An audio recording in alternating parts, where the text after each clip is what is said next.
Lucy Liu, it's so great to have you on. And let's just address the elephant in the room right away. How's it feel to be Lucy Liu next to Lucy Liu? I was like, oh, how cool. I'm interviewing Lucy Liu today. It's awesome. Thank you for having me, Sandee. It's a blast to be here talking to you. And yes, this is Lucy Liu. Well, maybe not the Lucy Liu you see on TV, but definitely, hopefully, someone you'll remember so I can shed some light with you and inspire you to live the best happy life possible. Love it. And before we started, I was Googling, I was like, does Lucy Liu, because sometimes I've been watching her for as long as she's been on TV, right? But then I was like, is it Lucy Liu? Is that right? So I had to Google. I'm like, oh yeah, same spelling. Well, you are just as beautiful as she is. So let's dive in. So now, are you still in LA? I'm currently in Asia, but I'm home based in Los Angeles. Yes. So actually, growing up so close to Hollywood, I actually took acting lessons when I was in probably middle school to high school. And I went to so many auditions, and guess what? I never got a single part. When I went to auditions, it's such a tough industry. Yeah, but every time I went to an interview audition, the casting director would run out of his office and sprint. Oh my gosh, Lucy Liu's on my list.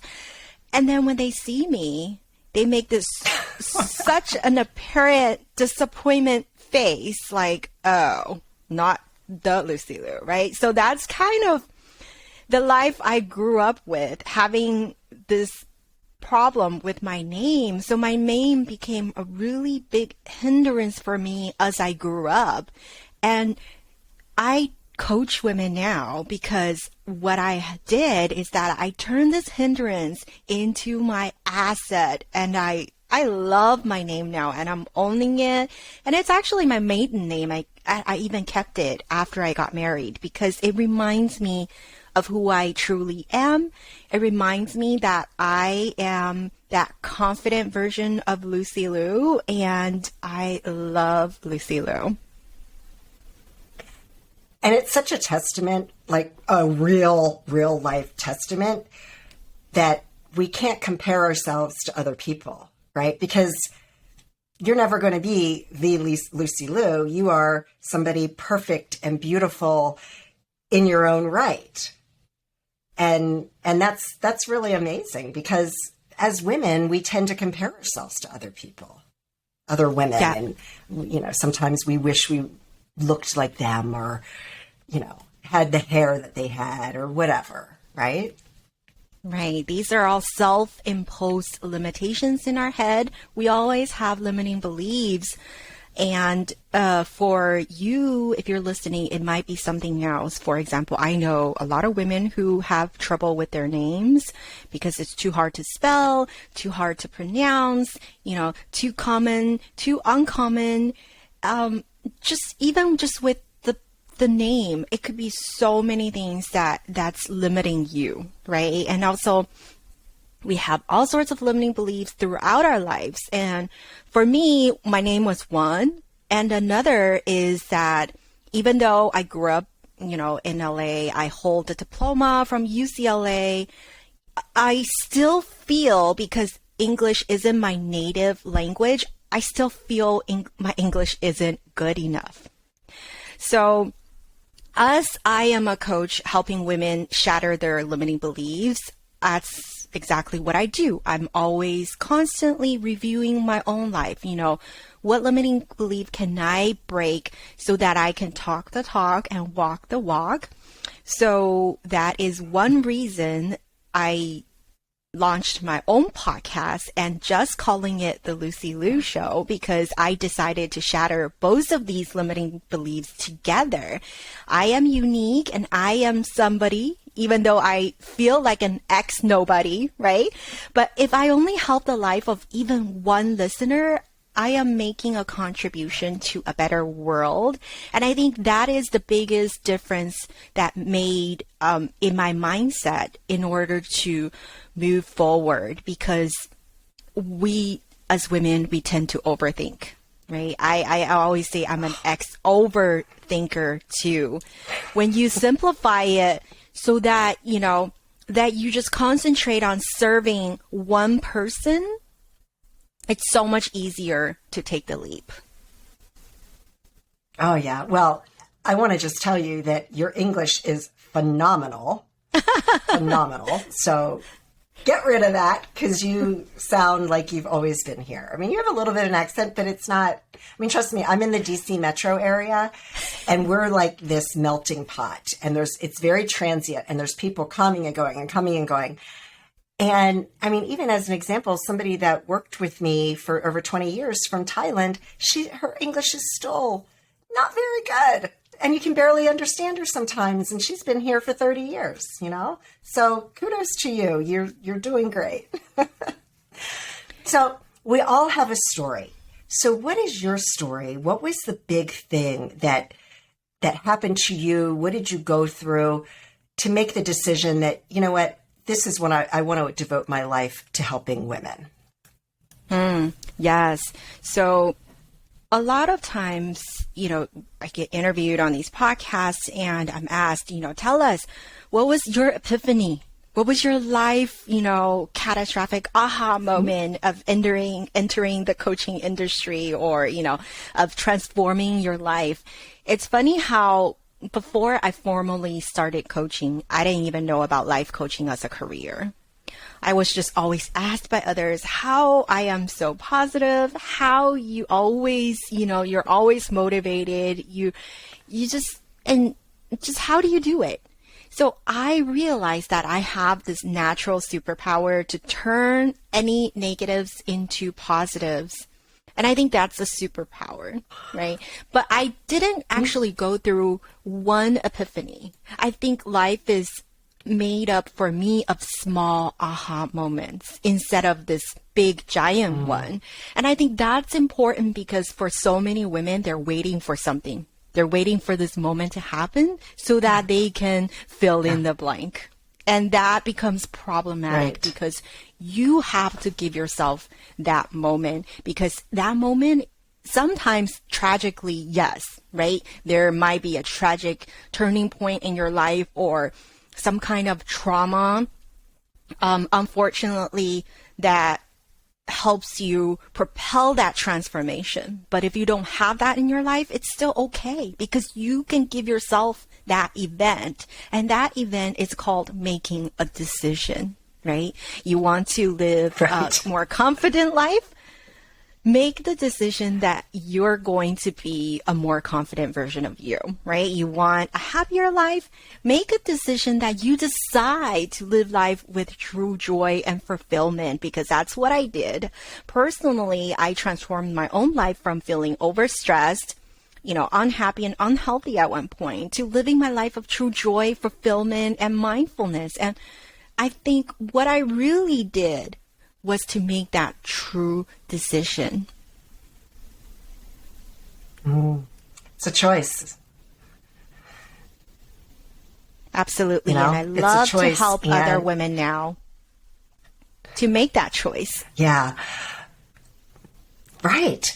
Because I always say, don't wait until you have that rock bottom moment in your life or that big thing that happens. Stop waiting for that, because now is the time, to make those changes and to make that choice, just as you said. Yeah. So tell me about some of the tools that you use with your clients. Like, how do you work with your clients? What do you offer in terms of your programs, that kind of thing? Yes, I have both one-on-one coaching. I think one-on-one coaching is great because you can take your client exactly where they are, right? Because life happens. Circumstances arrive. And I think with one-on-one coaching is that you really don't have a point, like a clear point A to point B where group coaching happens. With one-on-one, it's exactly where the client needs help with on that call. And with group coaching, you're finding a group of like-minded people, and then you have a very specific point A to point B as a result from the meetings of this group, right? And I think Right. women tend to overthink about the steps as well, right? We're always thinking about point Z as in zebra, where all we need to think about is the next baby steps, because if you're consistently taking those steps and you're removing any mindset blocks along the way, because most of times it's these false beliefs about yourself that makes you less confident. That is so, so true. I love that. Now, let's see. So you are the author of, or you're an author in 2 different collaborative books, right? I love this. Asian Women Who Boss Up. Tell me about that. That sounds incredible. I love it. It's an opportunity that I get to co-author with 18 other authors. We are all over the world, and it was a global mission to inspire women to be everything that they want to be despite circumstances, because we talked about circumstances a little bit earlier. Circumstances are things that happen to us. And trust me, things happen to everybody, right? These are facts. For example, what happened at work, what happens with your family, or, if a family member is sick.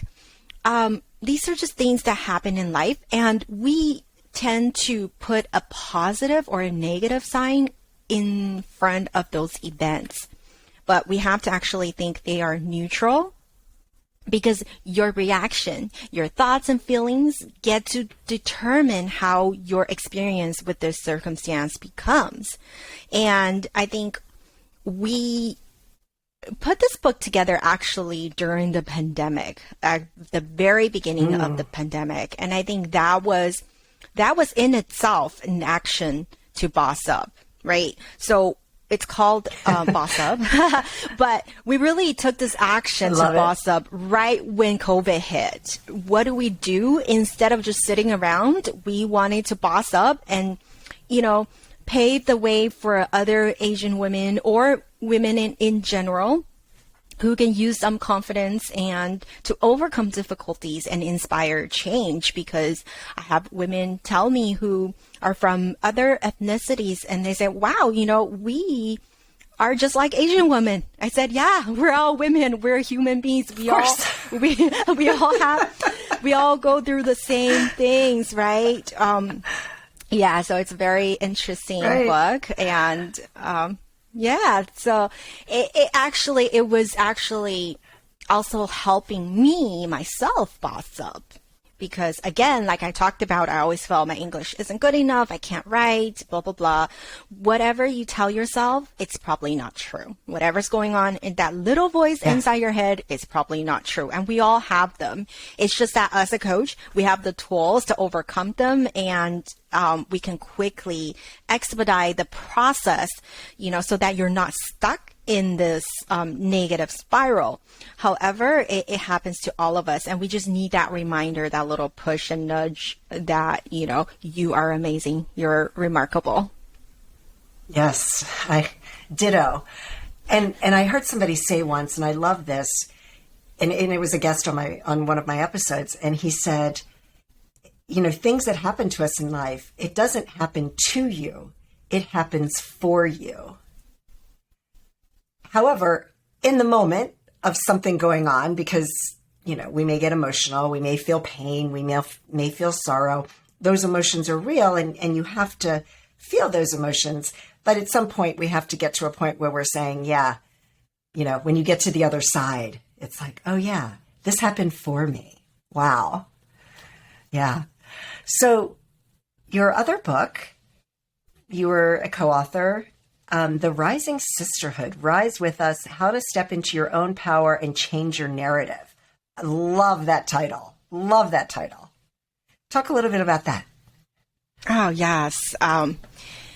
Again, we did this through the pandemic. So wow. it was So you a did two through the collective. pandemic. Yes, Wow. yes. You don't want to Good for sit you. around and Right. right. It's again about perspective. What do you do when the pandemic hit? Do you just, sit around and feel depressed, or what do you do to make this experience different? And that's what I did.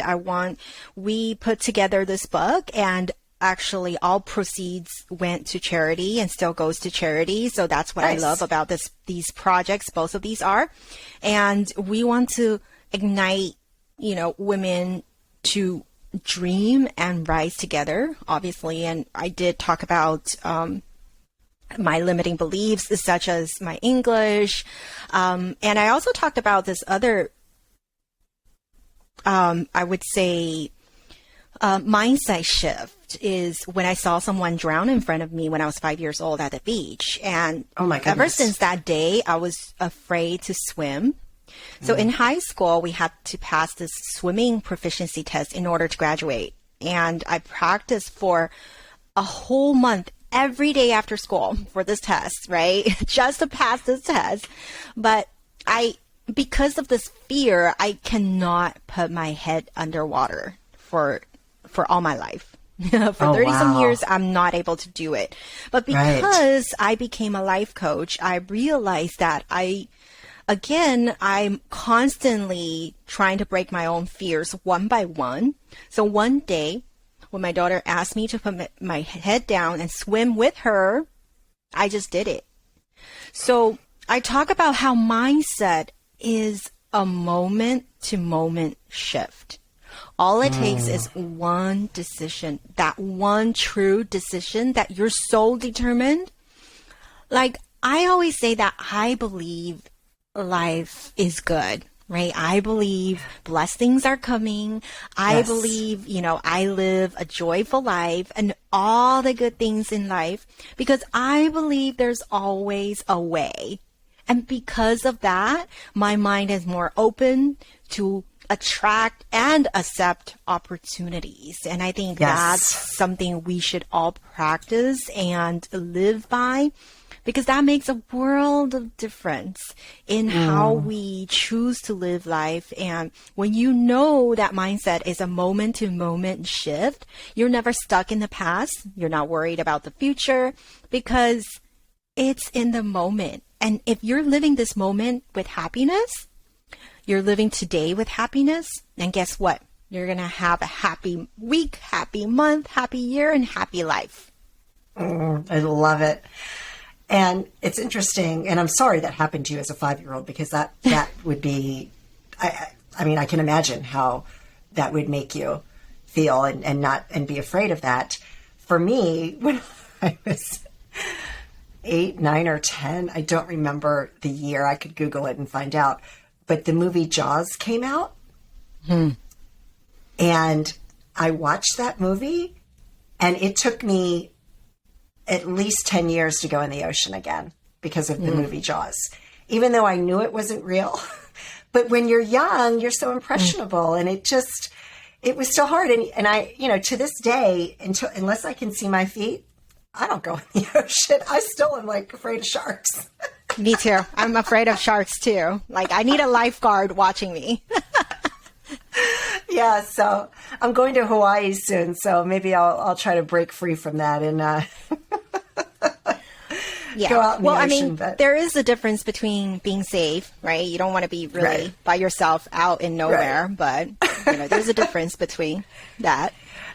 Yeah, but we're so impressionable when we're young, and when we experience things like that, it definitely has it. But you're right, because at the end of the day, it's still a limiting belief. And so kudos to you for even if it took your daughter to push, come on, mom.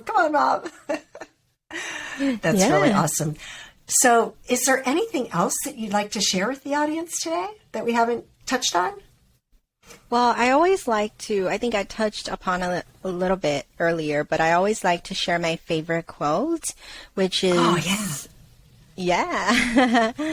which is, yesterday is history, tomorrow is a mystery, today is a gift, which is why we call it the present. I love that quote. I love that. That's awesome. Lucy, I will make sure your website is in the show notes and let people know how they can reach out to you. So thank you so much for being here today. I love your energy. You are just you radiate joy with your smile and your face. So thank you so much. It was a real pleasure. Thank you, Sandee. And to all the beautiful souls listening, if you're here with us, blessings are coming. Yes, they are.